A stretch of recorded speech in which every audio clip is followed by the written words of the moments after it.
ప్రతి విషయమై కూడా ఆయనకు కృతజ్ఞతాస్తుతులు చెల్లించాలి. దేవుని యొక్క వాక్యములు మనము బేస్ చేసుకొని ఆధారపడి మనము బ్రతికింపబడాలి. ఆ యొక్క దేవుని యొక్క వాక్యములే మనకు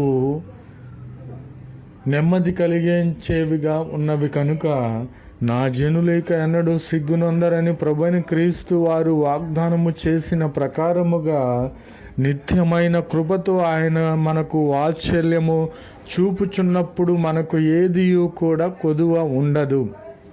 ప్రభువైన క్రీస్తు వారి మీద మన యొక్క ఆర్థిక పరమైన భారమంతయు ప్రభువైన క్రీస్తు వారి మీద మోపిన ఎడల నిత్యమైన కృపతో ఆయన మనకు వాత్సల్యము చూపే దేవునిగా ఉన్నాడు.